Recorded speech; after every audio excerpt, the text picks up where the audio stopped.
In the year 1831, the winds of change began to stir across the American South. Cotton fields stretched endlessly beneath the sun, and the sound of the overseer's whip echoed like thunder through the plantations.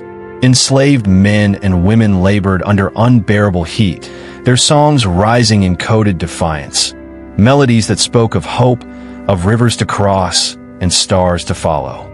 It was in these desperate times that whispers began to spread, whispers of a road that led north, a road not made of stone or soil, but of courage, faith, and secrecy. The Underground Railroad was not an actual railway. It was a lifeline, a rebellion carved in silence. The Underground Railroad existed only through trust and memory. There were no signs, no markers. Only signals passed through hymns, lanterns, and secret knocks at midnight doors. To the enslaved, it was more than escape. It was resurrection. Each journey was a gamble with death, a defiance of chains both physical and mental. Conductors, those who guided fugitives, risked their own lives. Some were free blacks, others white abolitionists, and many simple farmers or ministers guided by conscience. Together, they built an invisible highway, one that wound through forests, swamps, and hearts brave enough to resist injustice. Beneath the glow of the North Star, thousands began to move. The star became a celestial compass, its steady light guiding weary travelers through nights filled with danger. Songs like Follow the Drinking Gourd carried hidden instructions, directions disguised as spirituals. The Big Dipper pointed to Polaris, the star of freedom. Every footstep northward was a prayer, every rustle in the dark a reminder that betrayal lurked close. Yet still they moved, through frost and fear, believing that somewhere beyond the horizon lay a life worth dying for, or better yet, worth living free. The Underground Railroad was more than a path. It was a network of souls. Homes became stations, their owners station masters. Barns, cellars, and church basements became sanctuaries. A single candle in a window could signal safety. A quilt hanging on a porch could hide a message of escape. Entire communities worked in silence, bound by shared risk. They learned to speak in codes, to hide tracks, to move under new moons. To those enslaved, each station was a heartbeat of freedom. To those aiding them, it was an act of divine rebellion against an immoral world. One name rose like a storm through this secret world: Harriet Tubman. Born into slavery in Maryland, she escaped in 1849 and returned again and again to rescue others. Known as Moses, she led more than 70 souls to freedom, her revolver and faith her only companions. She never lost a single passenger. Tubman's legend spread across plantations like wildfire, igniting hope. Slaveholders placed bounties on her head, yet she pressed on, guided by visions and the unshakable belief that God's light would never fail her. Her courage turned fear into a weapon, one used to shatter chains. The risks were unimaginable. Capture meant torture or death, not only for those escaping, but for anyone who helped them. The Fugitive Slave Act of 1850 made aiding runaways a federal crime, turning northern towns into hunting grounds. Bounty hunters stalked free states, dragging fugitives back in chains. Yet defiance only grew stronger. Churches became centers of resistance. Newspapers like The Liberator spread abolitionist fire across the nation. Every arrest, every whipping, every broken family made the moral wound of slavery impossible to ignore. The Underground Railroad was not just about escape. It was a movement of conscience. In hidden attics and midnight meetings, plans were drawn in whispers. A mother would clutch her child as the conductor outlined the route. Across rivers, through forests, sometimes hundreds of miles on foot. Supplies were meager: a loaf of bread, a blanket, a name to remember. They traveled by night, slept by day, guided by coded words. The friend of a friend meant safety. Packages meant people. Their world existed in shadow, but their purpose burned brighter than any torch. The journey to freedom was both physical and spiritual, a pilgrimage against an empire built on bondage. The road to freedom cut through danger like a blade. Dogs, patrols, and spies haunted every trail. Some fugitives disguised themselves as sailors, others hid in wagons or coffins. Henry Box Brown famously mailed himself to Philadelphia in a wooden crate, emerging free after suffocating hours. His story spread across abolitionist circles, proving that ingenuity could outweed oppression. Each escape was a miracle born of desperation, and every success strengthened the railroad's myth. The South called it treason, the North called it bravery. But for those who wrote it, it was survival. Not all who helped were saints, and not all who escaped survived. Betrayal was a constant shadow. Informants sold secrets for silver. Some stations were burned, others exposed. Yet the network adapted. Codes changed weekly. Routes shifted like river currents. Every setback taught resilience. For every captured fugitive, two more took their place. The railroad thrived not because it was perfect, but because it was human, driven by compassion in an age of cruelty. It was proof that conscience could not be enslaved, even when bodies could. In northern cities like Philadelphia, Boston, and Cincinnati, freedom had its own fragile boundaries. Escaped slaves found work, but not peace.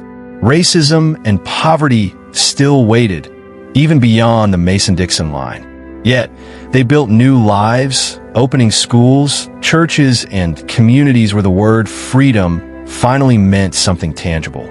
Safe houses evolved into cultural beacons, places where generations would later learn what courage looked like. The Underground Railroad was not a relic of escape. It was the foundation of resistance, proof that even in the darkest times, humanity could build light from shadow. By the mid-1850s, the Underground Railroad pulsed like a living organism beneath America's divided skin. Routes expanded westward into Ohio, Indiana, and even into Canada. Safe houses became fortified with hidden compartments. False walls, secret staircases, trapdoors built beneath floorboards. Entire towns became silent accomplices. In Oberlin, Ohio, a university founded by abolitionists defied federal law to shelter fugitives. Its citizens stood guard with rifles, daring slave catchers to cross their streets. Each defiance, each act of sanctuary, eroded the moral authority of slavery's defenders. The nation's conscience was stirring, and the sound was unmistakable, the heartbeat of revolution. Freedom seekers learned to blend into the rhythm of the land. They read the language of trees, rivers, and wind. Moss growing on the north side of trunks guided their direction. River currents whispered the way to safety. The natural world became both map and ally. In the stillness of swamps, fugitives hid among reeds as patrols passed by. They learned that silence was power, that the rustle of a leaf or the bark of a dog could mean the difference between liberty and capture. Nature, once the cage of their bondage, became the voice of their deliverance. The abolitionist press turned the Underground Railroad into legend. Writers like Frederick Douglass, once enslaved himself, used words as weapons. His speeches thundered across the North, calling slavery a sin that stained the soul of the Republic. In Boston, William Lloyd Garrison's The Liberator demanded not gradual change, but immediate emancipation. These men and women, journalists, poets, and preachers, became the conductors of conscience. Their pamphlets spread like wildfire, turning moral outrage into organized action. The railroad story was no longer a secret. It was a call to arms for the soul of America. In border states like Kentucky and Maryland, the line between freedom and bondage was a whisper. Families lived in constant tension. A wrong word could mean capture. Some free blacks pretended to be enslaved to move more safely through dangerous areas. Others forged papers or used disguises to pass as travelers. Slave catchers roamed with impunity, armed with federal authority. But even they began to fear the growing network of abolitionists. For every runaway they caught, 3 more slipped away in silence. The railroad had become an act of war, invisible, yet unstoppable. Not all the heroes carried lanterns or guns. Some wielded kindness like a blade. Quaker families, guided by their faith in peace and equality, became central to the railroad's mission. Their farms dotted Pennsylvania and New Jersey, offering food, rest, and prayer. They never asked for thanks. They only asked that freedom continue. Their meeting houses became sanctuaries where color, creed, and status dissolved. One Quaker woman, Lucretia Mott, stood before Congress and demanded justice not only for slaves, but for all women, proving that the fight for freedom was never confined to a single cause. In the darkness of one cold night, a group of fugitives huddled beneath the stars near the Ohio River. Ice drifted across the current, their final barrier before freedom. Behind them, torches flickered in pursuit. Ahead, the North waited, silent and indifferent. With trembling hands, they built a raft from broken wood and faith. As they crossed, the ice cracked beneath their weight. One woman began to sing softly, her voice carrying through the night. Steal away to Jesus." The song rose over the water, drowning out fear. By dawn, they were free. Freedom had a sound. Every victory carried the weight of memory. Those who escaped often left behind mothers, fathers, children, loved ones still bound in chains. Some returned south to rescue them, risking everything. Others could only send word through trusted hands. "I made it." For many, freedom was bittersweet, a blessing soaked in guilt. Yet even from afar, they continued to fight. They raised money, wrote letters, and joined abolitionist groups. The railroad had given them wings, and now they used them to lift others. In their courage, freedom became contagious. Canada became the promised land. Beyond the reach of American laws, fugitives found true safety. Towns like Windsor, Ontario, and St. Catharines became havens of liberty. Here, Harriet Tubman settled many of her rescued families. In these places, former slaves built schools, churches, and businesses. The air itself seemed lighter. No overseers, no whips, no chains. Yet even in Canada, the scars remained. Freedom could heal the body, but not always the soul. Still, every new dawn brought the same realization. They were no longer property. They were people reborn. The Underground Railroad reshaped faith itself. Ministers once silent began to thunder from pulpits, declaring that God could not dwell in a land that enslaved his children. Hymns turned into protest songs, prayers into strategy. The language of salvation found new meaning in freedom. "Let my people go" was no longer biblical metaphor. It was revolution. Across the North, revival meetings swelled with believers who saw the fight against slavery as divine duty. The railroad had not only carried bodies to safety, it had carried the soul of a nation toward redemption. By 1860, America stood on the edge of fire. The Fugitive Slave Act had divided the nation, and every escape was now a political act. Southern states saw the Underground Railroad as a direct assault on their way of life. The North saw it as moral necessity. Runaway posters filled city streets. Vigilante mobs clashed with abolitionists. The railroad had lit a fuse that could not be extinguished. Freedom seekers still moved in the night, but the wind had changed. The storm of civil war was coming.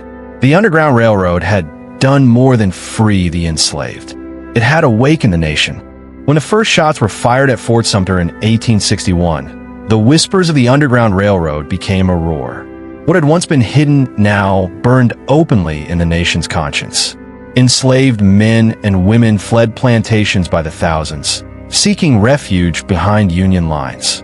The railroad's conductors, once fugitives themselves, now guided escapees straight to freedom camps guarded by Union soldiers. The secret network merged with the war effort. For many, the Civil War was not only a battle for the Union, it was a battle for their very existence, a final strike against centuries of chains. Harriet Tubman did not vanish in a legend.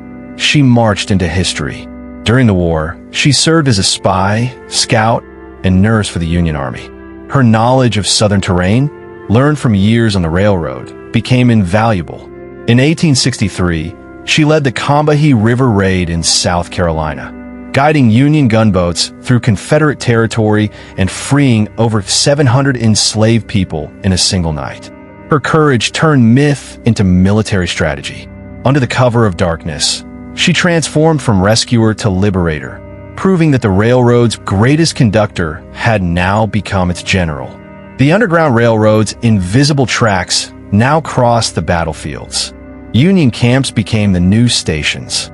Former slaves arrived barefoot and starving, but their spirits unbroken. They built makeshift villages known as contraband camps, communities of the freed. Here, education began. Soldiers taught reading, ministers preached hope, and abolitionists built schools from tents. For the first time, the word freedom could be spoken aloud without fear. The Underground Railroad had reached its destination, not just in geography, but in purpose. It had given birth to a movement that no army could silence. In the North, abolitionist cities pulsed with energy. Women's societies sewed uniforms, raised funds, and smuggled medicine to the front lines. Former conductors like William still documented names and stories, ensuring that the railroad's heroes would not vanish into anonymity. His book, The Underground Railroad Records, preserved hundreds of testimonies, proof that history could not be erased. Meanwhile, black regiments such as the 54th Massachusetts fought with valor, proving to the world that freedom was worth any sacrifice. The lines between the railroad and the battlefield blurred until they became one continuous road to justice. But freedom was never simple. Even as the Emancipation Proclamation echoed across the land in 1863, the reality was uneven. Many enslaved people in Confederate states remained in bondage, unaware that liberation had been declared in Washington. For them, the railroad still mattered. Conductors risked capture to spread the news. Leaflets, songs, and whispered words carried Lincoln's promise deep into the South.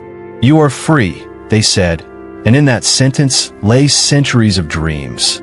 The railroad became not just a path to the North, but a bridge to a new world still being born. As Union troops advanced deeper into the South, the enslaved began to follow in droves. Plantations emptied overnight.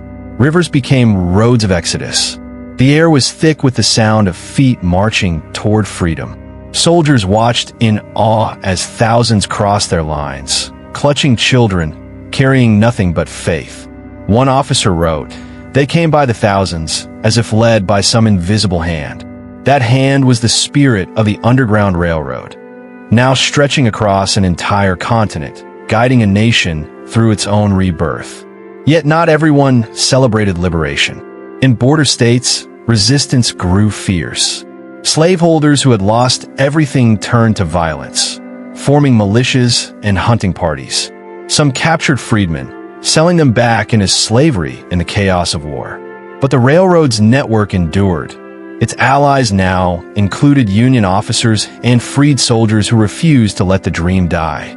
Every time a fugitive reached safety, it was a victory not only of strategy, but of soul. The war raged, but the railroad never ceased to run. It had become an artery of hope within a nation bleeding itself to life. The stories of those who journeyed north became the new scripture of freedom. Parents told their children how they crossed rivers by starlight, how strangers risked their lives to offer bread and shelter. These stories became family heirlooms, spoken prayers passed from one generation to the next. For every known name like Tubman or Douglas, there were thousands forgotten, buried beneath time, but not silence. The railroad's true legacy was not written in books or monuments, but in the bloodlines of those who lived to tell the tale. In the spring of 1865, as the war drew to its end, the stars over America burned with unfamiliar clarity. Richmond had fallen. Lincoln walked through the ruins of the Confederate capital. The symbol of bondage turned to ash. In that moment, the promise of the Underground Railroad seemed fulfilled. But just as the dawn rose, tragedy struck. Lincoln's assassination plunged the nation into mourning. For the freed people, his death was a wound in the heart of hope itself. Freedom had come, but peace remained elusive. The road north was finished. The journey toward equality had just begun. In the years that followed, the physical railroad disappeared, but its spirit endured.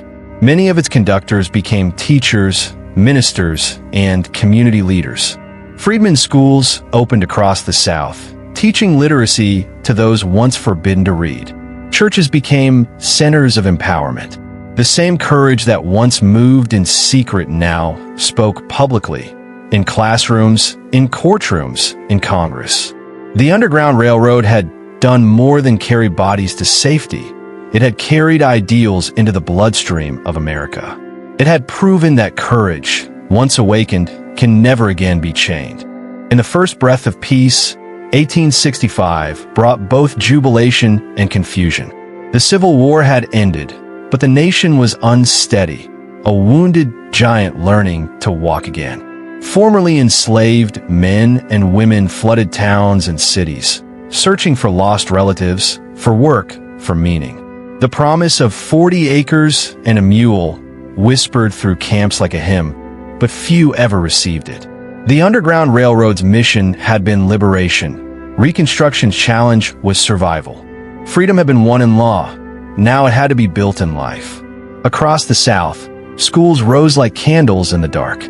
Freedmen's schools, often run by former abolitionists and missionaries, became the first classrooms many African Americans had ever entered. Children traced letters on slates, learning to write the names once denied to them. Education became the new railroad, a highway not of escape, but of ascent. Each book was a map, each lesson a torch passed from the past to the future. In those humble classrooms, the work of Harriet Tubman, Frederick Douglass, and countless unnamed conductors lived on, shaping minds instead of guiding feet. The Freedmen's Bureau, established in 1865, stood as one of the government's first real attempts to repair the damage of slavery. It offered food, housing, and legal aid to millions. Yet even this beacon met resistance. White supremacists in the South viewed it as an invasion. Agents were attacked, schools burned, teachers lynched. Still, the Bureau's agents pressed on, driven by the same moral fire that fueled the Underground Railroad. They knew freedom without protection was an illusion. Their courage was the continuation of a war that had never truly ended. In the ruins of plantations, new communities were born. Freedmen founded towns of their own, places like Nicodemus in Kansas and Mound Bayou in Mississippi. These settlements were built from dust and defiance. Here, former slaves became landowners, merchants, and teachers. They planted crops not for a master, but for themselves. Each hammer strike, each planted seed was an act of quiet revolution. The railroad had carried them to freedom. Now, they were building stations of permanence, cities where black dignity could finally stand on solid ground. Yet freedom's light cast long shadows. As the Reconstruction years unfolded, white resistance hardened into organized hate. The Ku Klux Klan emerged from the ashes of defeat, cloaked in terror and fire.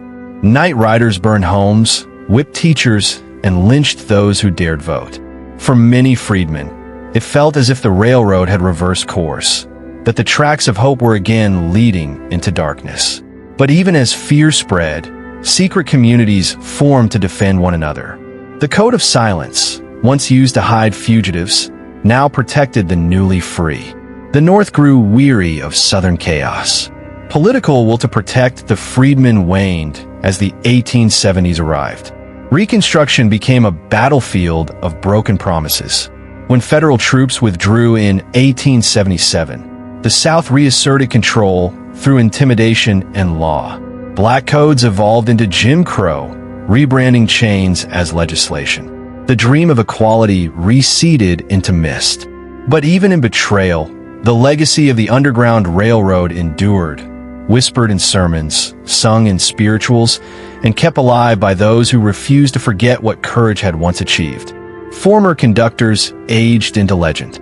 Harriet Tubman, now her later years, settled in Auburn, New York, where she opened a home for the elderly and the poor. She lived simply, giving everything she had to others. When visitors asked her about her exploits, she would smile quietly and say, "I never ran my train off the track." Her life became the embodiment of endurance, a reminder that freedom was not a single act, but a lifetime of service. She died poor, but immortal, her name carved not in stone, but in the moral fabric of humanity. Meanwhile, Frederick Douglass rose to the halls of power. He became an ambassador, advisor, and the voice of Black America. His speeches thundered with moral clarity, condemning injustice wherever it lingered. Yet even he knew that the work was unfinished. Emancipation, he said, is not freedom unless it brings equality. The railroad had delivered liberty, but not justice. Douglass's words became the new engine, pulling the next generation toward the station of civil rights. His voice was proof that education and truth could travel further than any secret path. As the 19th century waned, the descendants of freedom seekers faced new forms of bondage, sharecropping, poverty, and segregation. Yet beneath the oppression, memory endured. Families gathered on porches and told the old stories of lanterns and windows, of stars that led north, of strangers who opened doors without asking names. The Underground Railroad had become folklore, but it was more than myth.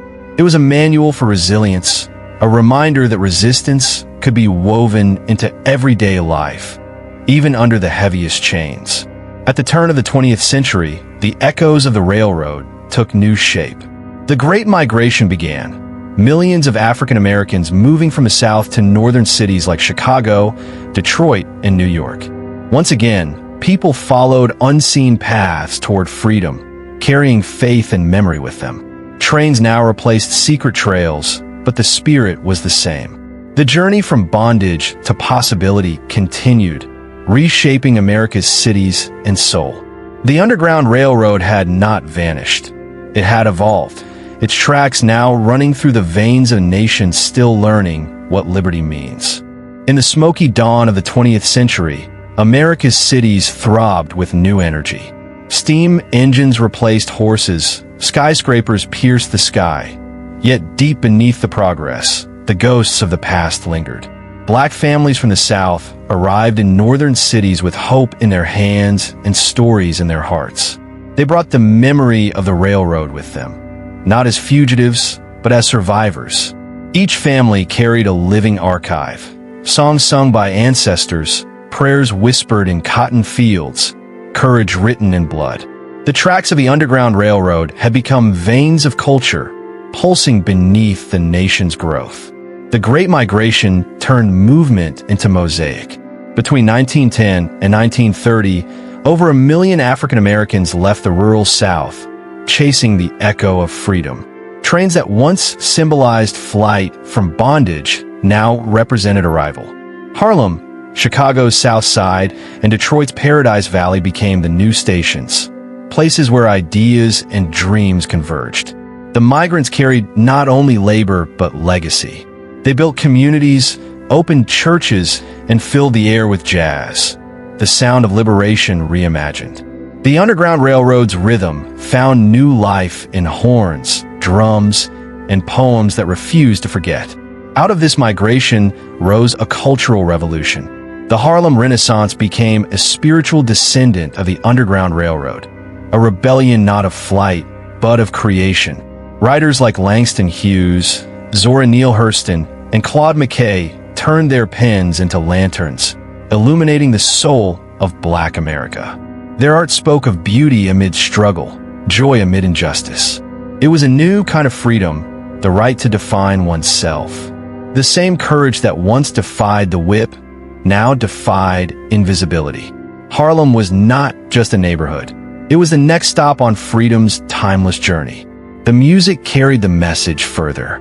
Blues and gospel, born from pain, evolved into jazz and soul, each note an echo of resilience. When Louis Armstrong lifted his trumpet, or Bessie Smith sang of heartbreak, they were channeling the same spirit that once moved through the secret trails of the South. Music became the new code, a language that transcended color lines, spreading the pulse of freedom worldwide. In every improvisation, there was rebellion. In every song, remembrance. The railroad had found its melody, carried not by whispers, but by rhythm and breath. Yet even in the midst of creativity, injustice endured. Segregation ruled by law and by custom. Separate but equal was a lie that stained every school, every bus, every neighborhood. Lynchings continued in the South, while discrimination hardened in the North. But memory is stubborn. The descendants of those who once followed the North Star now followed another compass: justice. Ministers, teachers, and community leaders began to organize. They met in basements and churches, echoing the secret gatherings of their ancestors. The Underground Railroad was stirring again, not in tunnels, but in hearts ready to rise. The 1950s became the spark. When Rosa Parks refused to give up her seat in Montgomery, she was echoing centuries of quiet defiance. The boycott that followed was more than protest. It was the revival of a moral movement. Leaders like Martin Luther King Jr. invoked the same faith that guided fugitives through darkness. The arc of the moral universe, he said, bends toward justice. The phrase could have been spoken by any conductor of the railroad. The struggle had changed shape, but not direction. The tracks were still leading north, toward dignity. The marches of the civil rights era were processions of memory. In Selma, Birmingham, and Washington, D.C., the songs of the movement, "We Shall Overcome," were spiritual descendants of "Swing Low, Sweet Chariot." The same rhythms that once hid secret meanings now thundered openly across television screens. America was forced to listen. When King spoke before the Lincoln Memorial, it was as if the railroad itself had arrived at its final station. The dream that every soul could live free, not just from chains, but from prejudice and fear. Behind every protester stood an ancestor. The marchers who faced fire hoses and dogs drew strength from those who faced whips and hounds. The Underground Railroad had never been just a network. It was a lineage of courage. From Harriet Tubman to Rosa Parks, from Frederick Douglass to Malcolm X, the torch had passed hand to hand, generation to generation. Each act of defiance, each stand for justice, was another link in the chain of redemption, a chain forged not of iron, but of faith. As television broadcast images of brutality to the world, America was forced to reckon with its own reflection. The world saw children beaten for demanding books, elders jailed for demanding votes. The shame was undeniable, but so was the beauty, the sight of unity, of ordinary people doing extraordinary things. The same quiet bravery that once guided fugitives through forests now marched down main streets. The Underground Railroad had come full circle, once secret, now visible, once whispered, now shouted from the steps of the Capitol. When the Civil Rights Act was signed in 1964, it marked more than a legal victory. It was a symbolic arrival at freedom's farthest frontier. The dream that began in darkness had reached the light of law. Yet even then, the work was unfinished. Racism did not vanish. Inequality persisted. But the railroad's greatest lesson endured. Freedom is not a destination, but a direction. As one generation laid down the torch, another picked it up, walking forward on invisible tracks that stretched beyond time, still heading north, still seeking the horizon of justice. The civil rights victories of the 1960s did not end the journey. They redefined it. As the marches faded and laws were rewritten, a new question arose. How do you preserve freedom once it's earned? Activists turned to education, to art, to identity. The movement's leaders knew that liberation was more than protest. It was knowledge. Schools began teaching the history of the Underground Railroad, not as myth, but as moral truth. Children who once read about kings and conquerors now learned about conductors and freedom seekers. History itself became an act of reclamation, the past finally speaking for itself. In classrooms across America, teachers lit the lanterns of memory. They told the stories of courage hidden in ordinary people. Farmers who gave bread to strangers, women who hid fugitives beneath floorboards, children who carried messages in coded songs. The lessons were not just about history, they were about humanity. Students learned that freedom was built by hands that looked like theirs, that justice was not gifted, but earned. The railroad had always been invisible, but now its tracks were drawn across blackboards and textbooks, a roadmap for every generation that followed. Art became the new engine of remembrance. Painters, filmmakers, and musicians revived the Underground Railroad's spirit in color and sound. In 1978, television audiences watched Roots, a story that brought the history of slavery into living rooms worldwide. The power of truth could no longer be contained in archives. It lived in film reels, murals, and gospel choirs. In galleries and theaters, the faces of the once forgotten emerged, eyes fierce, defiant, unbroken. The railroad had reached a new frontier, the imagination. Through art, it continued to move, carrying empathy through time like a freight of light. Music once again became the voice of the movement. Soul, funk, and later hip-hop carried the echoes of the railroad's rhythm.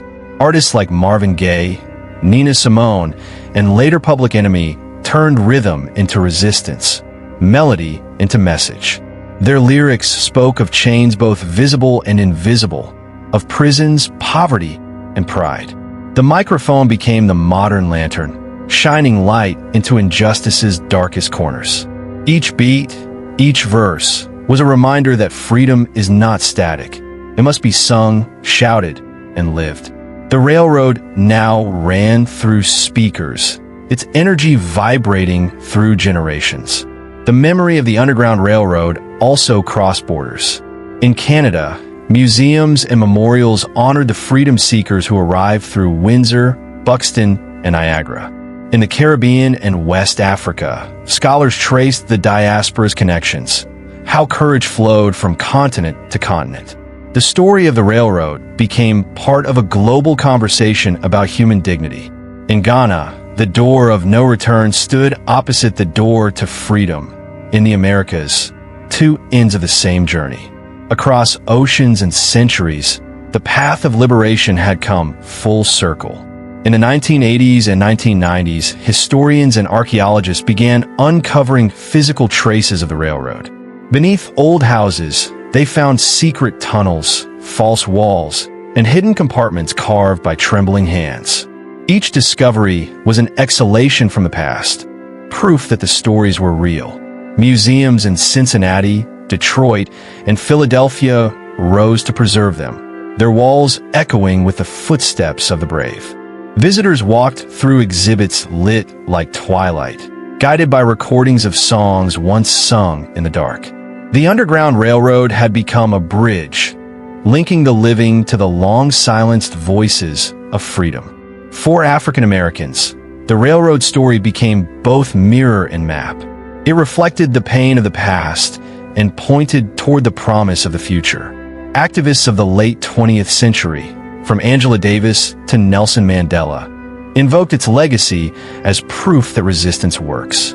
Mandela himself cited Harriet Tubman as a personal inspiration, saying her courage belonged to all oppressed people, everywhere. The railroad had transcended time and geography.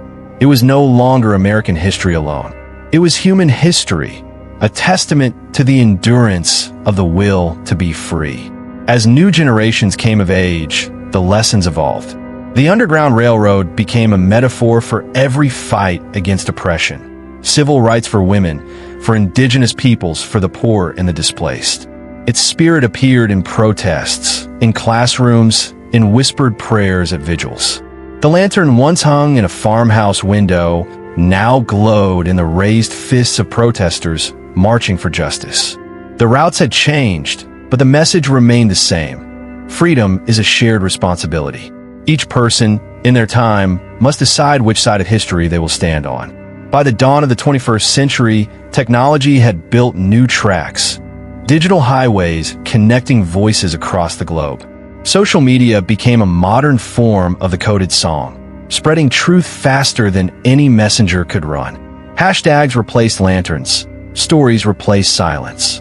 Yet the essence was unchanged. Courage still required sacrifice, truth still demanded defenders. The Underground Railroad's descendants were everywhere, in classrooms, in protests, in art, in the relentless pursuit of a more honest world. The fight for freedom had entered a new age, but its heartbeat was ancient. And so, history came full circle. The same stars that once guided fugitives now shine above cities lit with electric light. The same courage that once whispered in forests now speaks through microphones, courtrooms, and screens. The Underground Railroad was never just a path. It was a prophecy. It foresaw a world where every act of kindness, every stand against injustice, becomes a station along the way to freedom. Its tracks run not beneath our feet, but within our hearts. A reminder that no matter the century, the direction is always the same, onward and north. In the year 2000, a new movement began, not of escape, but of remembrance. Across the United States, communities launched projects to mark Underground Railroad sites with plaques, trails, and restored landmarks. Historians worked with local families to trace ancestral stories, while descendants of freedom seekers stood beside descendants of those who once enslaved them. The symbolism was powerful, reconciliation through truth. What was once hidden now demanded to be seen. Fields, barns, and churches that once held silence became sanctuaries of history. The land itself seemed to exhale, finally acknowledging the courage buried within its soil. Modern archaeologists continued the search. Using ground-penetrating radar and digital mapping, they uncovered forgotten routes running beneath towns and riverbanks. Each discovery added another link in the chain of memory. A brick tunnel beneath a farmhouse in New York, a hidden cellar in Ohio, a burned-out church in Maryland with initials carved by fugitives. Every find was a voice, whispering across centuries. These were not relics, they were living evidence. Proof that freedom had a geography, that liberation left footprints. In museums and archives, these fragments became sacred, the physical scripture of defiance. Filmmakers, authors, and digital storytellers took up the torch for a new era. They transformed archives into immersive experiences, virtual journeys that allowed millions to walk the railroad's path. Augmented reality turned museum walls into forests and rivers. Soundscapes recreated footsteps on wooden floors, heartbeat-like drums echoing through headphones. The Underground Railroad was no longer distant. It was interactive, immediate, alive. In a world saturated with information, these creative visions reawakened empathy. They reminded viewers that technology, when used for truth, could bridge the emotional gap between memory and understanding. Genealogy became another frontier of freedom. With DNA testing and ancestry databases, African Americans began to uncover family lines once erased by slavery's cruelty. People discovered distant cousins in Ghana, in Jamaica, in Canada, bloodlines scattered by history, but reunited by science. The emotional power of these revelations was immense. For many, it was the first time their lineage had a direction, a place of origin, a name beyond a plantation record. In a poetic twist, the descendants of those who once ran toward freedom were now running back, toward identity, belonging, and truth. Artists continued to reimagine the railroad's message. In murals from Chicago to Dakar, the figures of Harriet Tubman, Frederick Douglass, and anonymous freedom seekers are painted larger than life, bathed in celestial light, walking through cosmic landscapes. Their faces merge with stars, suggesting that the railroad was not just earthbound, but spiritual. These works transform walls into scriptures, cities into memorials. Every brushstroke carries the same pulse that once echoed in night forests. Through color and form, the railroad is reborn, a language of freedom that transcends time, race, and nation. Public memorials also grew in number and scope. In Cincinnati, the National Underground Railroad Freedom Center opened its glass doors to the world, a beacon of remembrance standing beside the Ohio River, once a line between slavery and liberty. Exhibits glowed with the stories of resistance, courage, and the price of silence. Visitors stood in quiet awe before sculptures of clasped hands and lanterns of bronze. The air felt sacred, almost reverent. The museum was not just about the past. It was a mirror for the present, reflecting how freedom is never fully finished. In literature, the Underground Railroad found new voices. Writers like Colson Whitehead reimagined it as a literal train beneath the earth, a metaphor made tangible.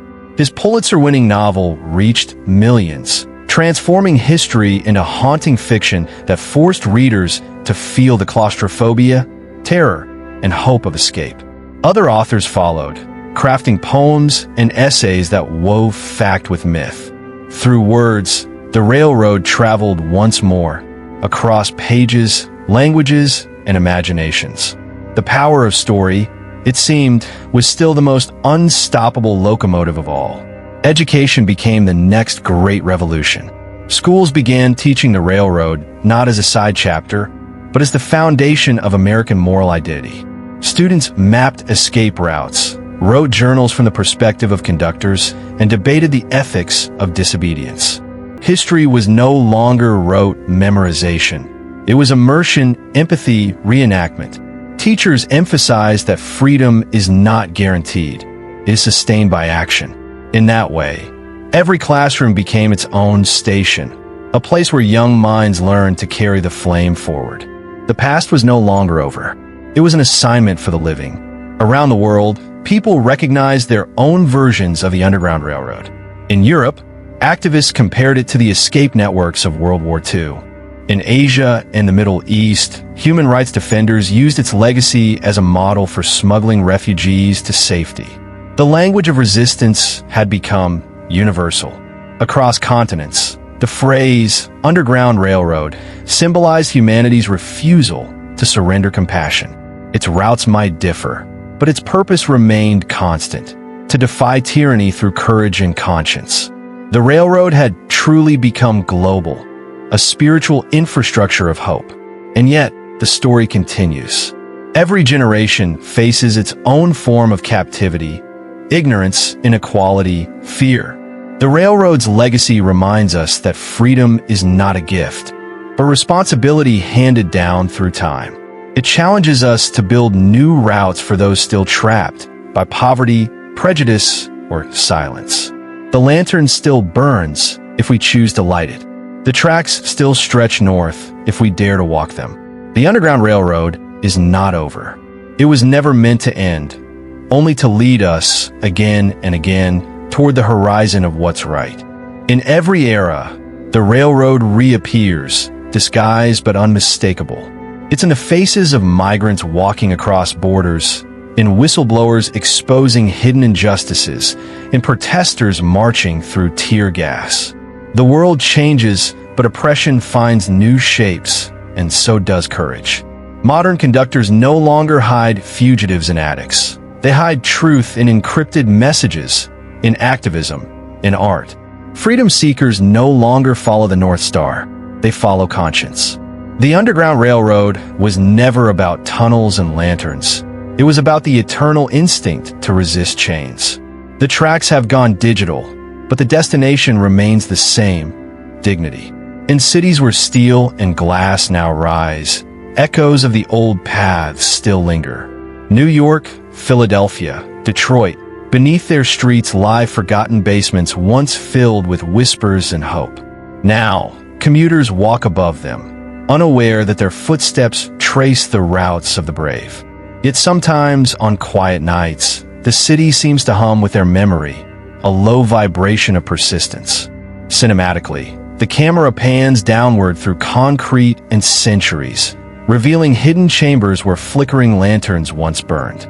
The past and present merge in silence, reminding us that freedom's foundations are built on unseen courage. The moral compass of the railroad points forward. It asks a question of every generation. What will you do when the road to justice demands risk? The enslaved who fled plantations faced dogs, bullets, betrayal, yet they ran anyway. Today, our risks are different. Speaking out, confronting prejudice, standing alone. But the essence is identical. Freedom always requires motion. To stay still is to surrender. The film's narration deepens here, echoing over slow-motion footage of protests, classrooms, and candlelit vigils. The voice says, the railroad is not beneath the ground anymore. It runs through your choices. The spirit of Harriet Tubman towers above the centuries, no longer just a historical figure, but a symbol of human will. Her portrait appears in murals, her name on schools, her face soon to appear on currency. But beyond the honors, her true power lies in what she represents. The unstoppable convergence of courage and conviction. She was a woman who defied an empire armed only with faith and fire. In every shot of the documentary, Tubman's gaze is unflinching, eyes fixed north, unyielding. Her message transcends time. Freedom is a duty, not a dream. The railroad teaches us that freedom is built collectively. No one escaped alone. Every journey depended on a chain of trust. Farmers risked their land. Families risked their safety. Strangers risked everything for someone they'd never met. That solidarity was the railroad's true engine. Today, in a world divided by fear and misinformation, its lesson is urgent. Survival depends on connection. The narrator whispers, the tracks of freedom are laid not by heroes, but by hands joined in courage. Cinematic shots of hands, black, white, young, old, clasping together in candlelight fade into the horizon. In art galleries, museums, and digital archives, the story continues to expand. Every photo restored, every letter translated, every reenactment filmed adds another mile to the railroad. The documentary slows its pace here. Ambient music swells as the camera glides over artifacts. A torn shoe, a map stained with time, a single iron key. These are not objects. They are coordinates in the geography of hope. Each tells the same truth. The railroad was not an escape. It was an arrival. A declaration that the human spirit, even when buried, will always find its way to light. Across the world, the Underground Railroad has become a symbol in movements for justice. Activists fighting for refugees in Europe call their networks modern railroads. Environmental defenders in South America invoke Tubman's name as a rallying cry. The phrase, "Follow the light," appears in protest art from Lagos to London. What began as a secret American network has become a universal code. The promise that no system, no oppression, can completely silence compassion. The camera sweeps across continents, glowing candles, marching crowds, rivers crossed under moonlight, as a voice declares, freedom is the world's oldest rebellion. And yet, the railroad story is not finished. Each year, new archives are uncovered, new names added to its long roll of honor. Teachers still tell its tales. Filmmakers still chase its ghosts.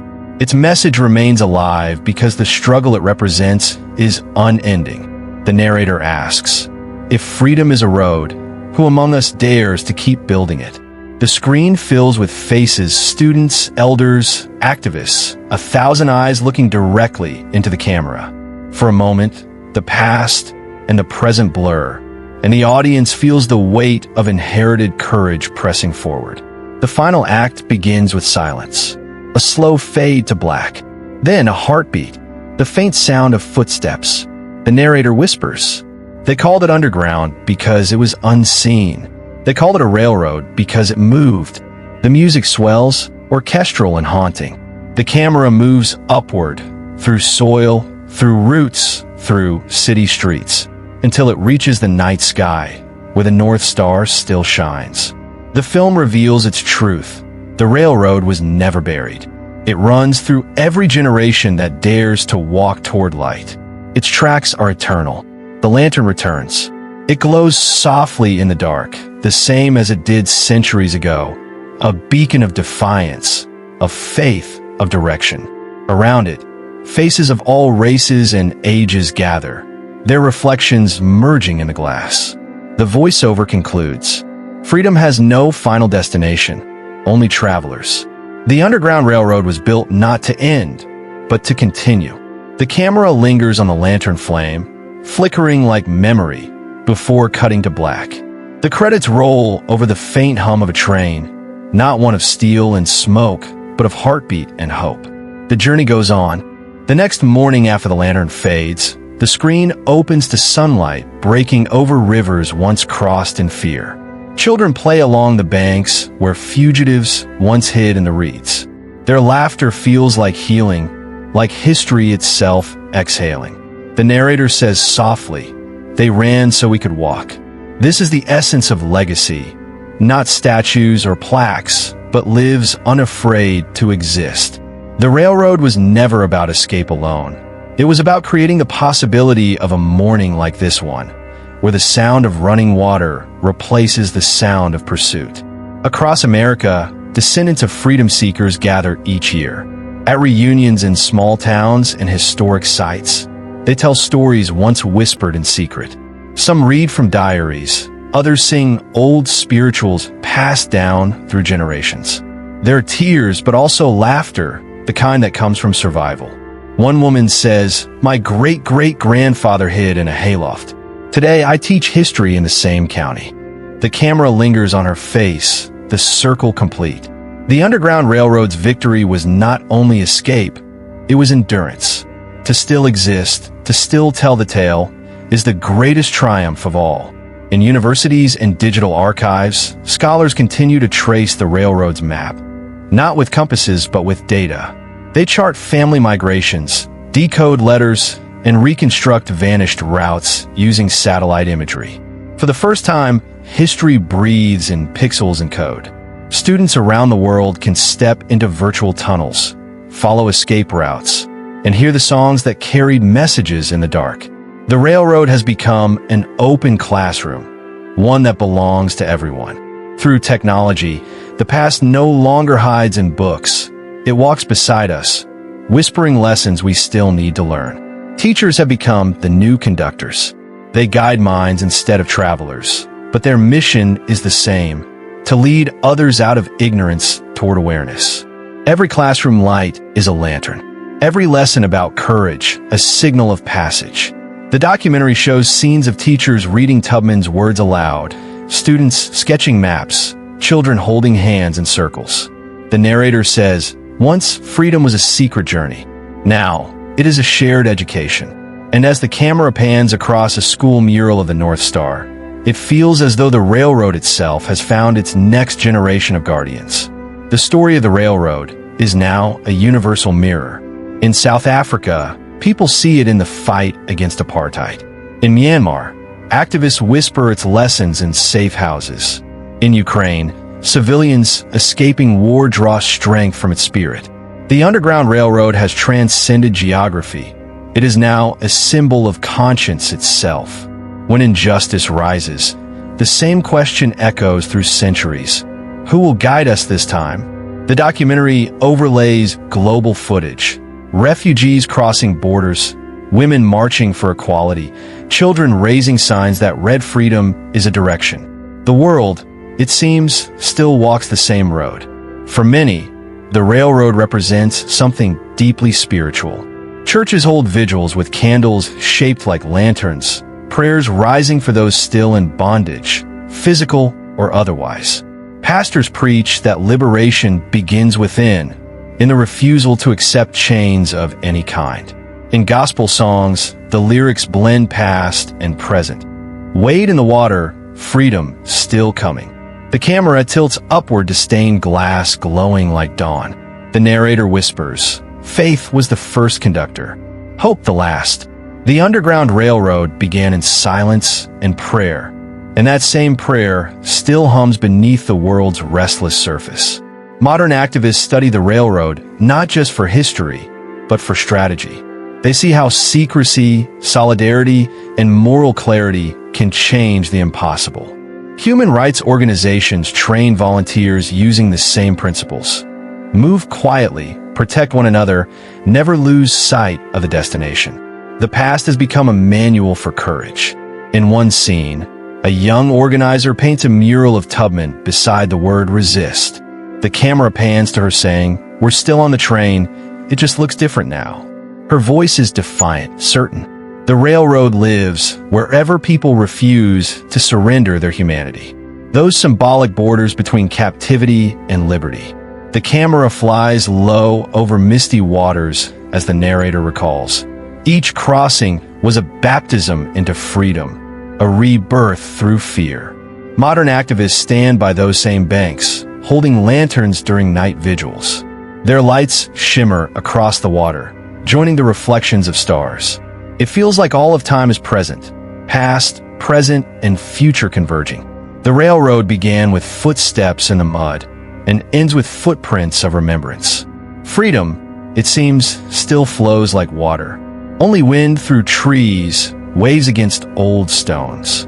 The soundtrack fades to a heartbeat, steady, patient. The narrator speaks. They dreamed of us, a world where their struggle would not be forgotten. The camera drifts over memorial walls engraved with names, stopping on blank spaces left open for those whose stories remain untold. The film lingers there, humbly acknowledging that history is incomplete. The Underground Railroad was never about perfection. It was about progress, one human hand reaching for another, across darkness and time. In every act of empathy, every stand for justice, every truth spoken despite fear, the railroad runs beneath our steps. The documentary ends not with an answer, but with an invitation. If freedom is a direction, then walk it. The screen fills with faces of people around the world, old and young, black and white, weary and hopeful, all looking toward the same distant horizon. The music swells as the narrator's final words echo. The Underground Railroad was never a path. It was a promise. Lanterns float down a river like drifting stars. Their light flickers across the water, reflections of countless journeys, some completed, some lost. The narrator's voice returns, soft but resolute. The railroad was built on trust, invisible hands that believe in a world they would never see. As the camera pans upward, we see faces emerging in the lantern glow, not ghosts but guardians. The wind carries an old hymn through the night. The melody feels like memory itself, suspended between heaven and earth. Children reading by candlelight, elders tracing names carved into wooden beams, dancers performing beneath the North Star. Each scene dissolves into the next like echoes of the same heartbeat. The railroad becomes less of a story and more of a pulse, a rhythm that humanity carries unconsciously. The music swells, drums, voices, a chorus of thousands rising from centuries of silence. It feels like the world itself is remembering. The screen fills with light, not blinding, but golden, like dawn finally breaking after a 400-year night. The narrator returns with a single question.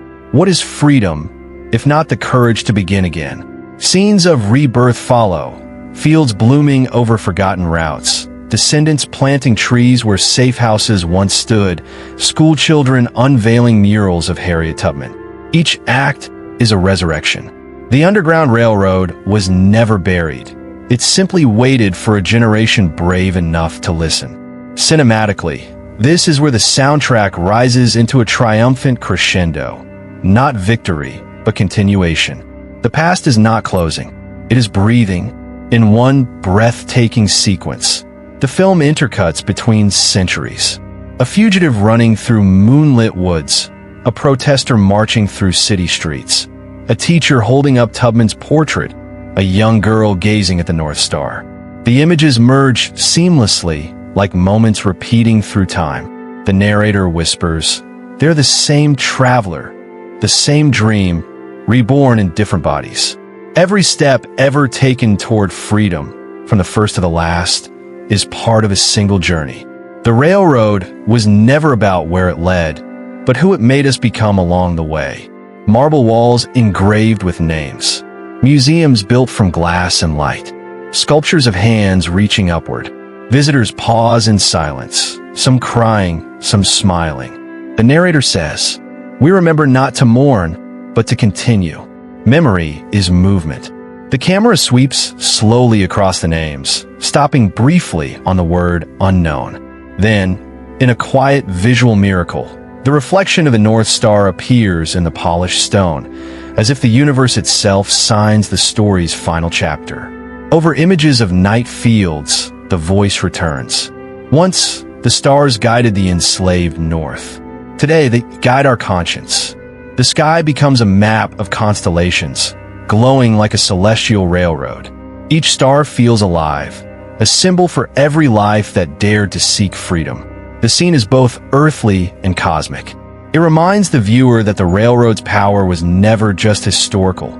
It was spiritual, an energy that transcends time, race, and geography. The stars begin to move, aligning into the shape of a lantern. A man says, "My ancestor was born in chains. I was born in choice."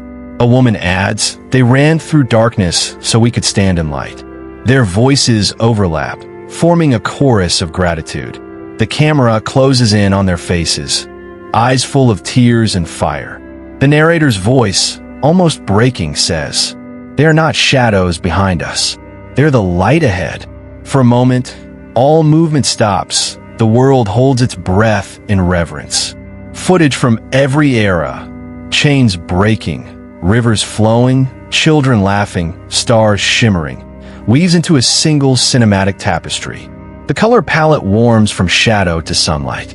The music, now symphonic, lifts the audience from sorrow to transcendence. Text fades in on-screen. The Underground Railroad, the hidden highways to freedom. Then beneath it, smaller text appears. Not a route to escape, but a roadmap to who we can become. The orchestra swells as the screen fills entirely with golden light. A single lantern burns in a dark field. The narrator speaks for the last time. The railroad still runs, through kindness, through courage, through every hand that dares to pull another from the dark. The flame flickers, reflected in the eyes of a child looking up at the stars. Cut to black. Then faintly we hear the sound of a train, distant, ghostly, endless, fading into eternity. The last sound is a heartbeat. Text appears on screen. To those who built the road with faith instead of stone, this story is yours. Then, to those still seeking freedom, the lantern is waiting. The credits roll over a song composed of old spirituals reimagined, slow, rising, eternal. As the final note lingers, the narrator's voice returns one last time, almost a whisper. The Underground Railroad was never underground. It was beneath our hearts, waiting to be remembered. Fade to black. The journey continues.